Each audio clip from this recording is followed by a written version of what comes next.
Autoclave में जो strip chart record आता है उसको हम कैसे रीड कर सकते हैं, उसको कैसे रिव्यू कर सकते हैं, आइए समझते हैं। तो ऑटोक्लेव में जो स्ट्रिप चार्ट रिकॉर्ड है वो एक हमारा डाटा जनरेशन है।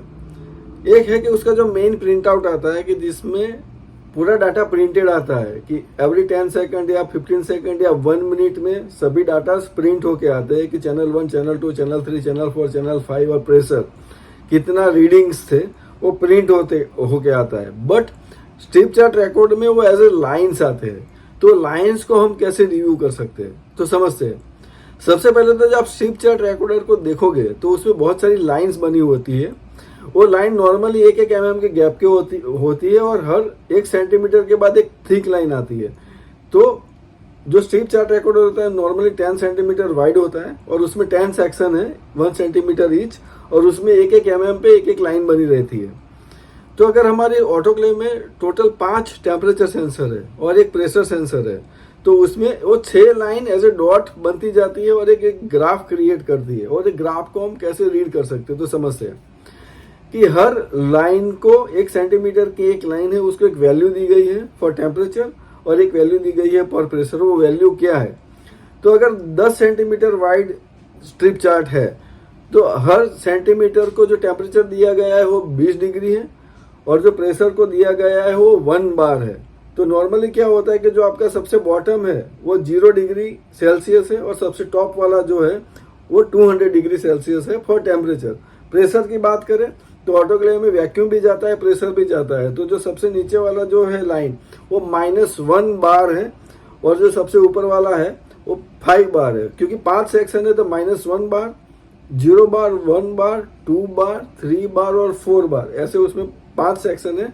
तो -1 बार से 4 बार तक टेम्परेचर पे 0 डिग्री, फिर 20 डिग्री, फिर 40, 60, ऐसे करते करते वो 200 डिग्री तक जाता है। अब जब उसको हमको रीड कैसे करना है, तो हर लाइन का एक कलर है और वो कलर के हिसाब से वो कौन से सेंसर का है उसको कोरिलेट करना है। फॉर एग्जांपल ड्रेन सेंसर है, चैम्बर में 5 एक सेंसर ड्रेन में और चैम्बर में 4 है, तो ड्रेन सेंसर को फॉर एग्जांपल रेड कलर है।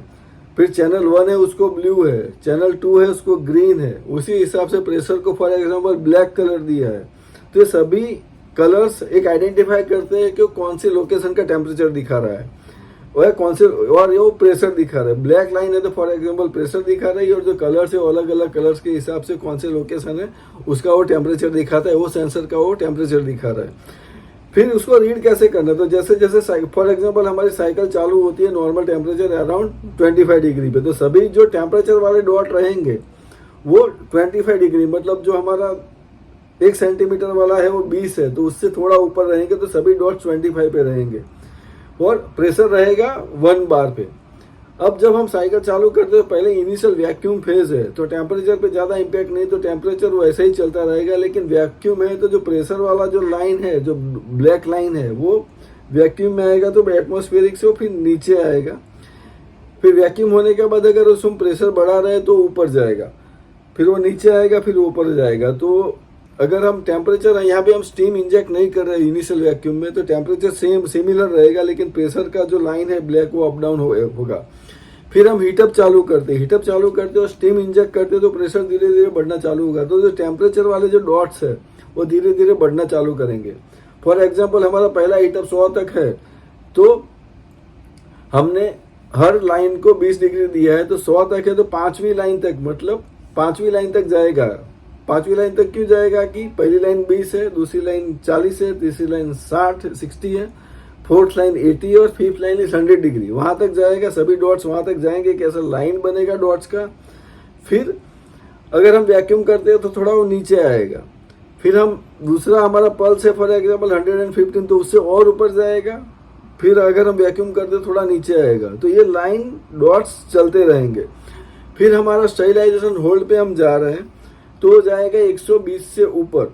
तो जो हमारा 6th लाइन है, जो हमारा 1 2 3 4 5 ऐसा 10 सेक्शन है, तो जो 6th लाइन है तो 6th लाइन पे जाके वो 120 है तो उससे थोड़ा ऊपर रहेगा। तो वो सभी डॉट्स वहां तक जाएंगे, 6th लाइन तक जाएंगे। फिर वहां पे वो मेंटेन रहेंगे और उसके बाद जो जैसे हमने 15 मिनट का टाइम है तो 15 मिनट तक मेंटेन रहेंगे। दूसरी एक चीज़ कि जो हमारी जो उसमें हॉरिजॉन्टल लाइंस है वो टेम्परेचर और प्रेशर है, बट जो वर्टिकल है वो टाइम है। तो हर सेंटीमीटर को 10 मिनट दिया है, तो वो 10 मिनट, 1 सेंटीमीटर मतलब 10 मिनट है, तो वो फिर आपको जैसे 15 मिनट का साइकिल है तो 1.5 सेंटीमीटर रहेगा, 30 मिनट का साइकिल है तो 3 सेंटीमीटर तक वो आपका जो स्टाइलाइजेशन का जो लाइन रहता है 120 के ऊपर, 122 के ऊपर, वो 30 मिनट तक मेंटेन रहेगा या 3 सेंटीमीटर तक मेंटेन रहेगा। तो हमारा जो वर्टिकल लाइन है वो टाइम है, हॉरिजॉन्टल लाइन है वो आइदर टेम्परेचर है आइदर प्रेशर है। तो ये सब ध्यान में रख के आप जो स्ट्रिप चार्ट एक्वाड है उसको आप रीड कर सकते हो।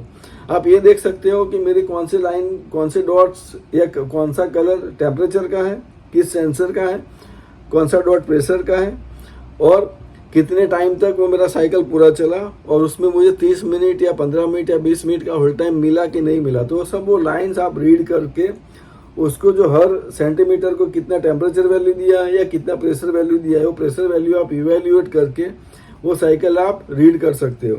आशा रखता हूँ कि ये जो छोटा सा वीडियो ये हेल्प करने में आपको समझेगा कि आप ऑटोक्लेव का स्ट्रिप चार्ट एक्वाड कैसे रीड कर सकते हो। इसके अलावा टनल का जो प्रिंट आउट आता है, SIP का जो स्ट्रिप चार्ट आता है, टनल का जो स्ट्रिप चार्ट आता है, उसमें सिमिलर रहता है, उसमें वैल्यूज डिफरेंट हो सकती है, सेंसर का जो एलोकेटेड सेंसर का जो कलर है वो डिफरेंट हो सकता है, लेकिन उसका इंटरप्रिटेशन हम सेम वे से कर सकते हैं कि उसको वर्टिकल में कितना वैल्यू दिया गया है टेम्परेचर के लिए और हॉरिजॉन्टल में कितना वैल्यू दिया, हॉरिजॉन्टल में कितना वैल्यू दिया गया है टेम्परेचर और प्रेशर के लिए, और वर्टिकल में कितना वैल्यू दिया गया है फॉर टाइम। ये अगर आप समझते हो, वो इन्फॉर्मेशन आपके पास अवेलेबल है, तो आप कोई भी स्ट्रिप चार्ट एक्वाड आप रिव्यू कर सकते हो।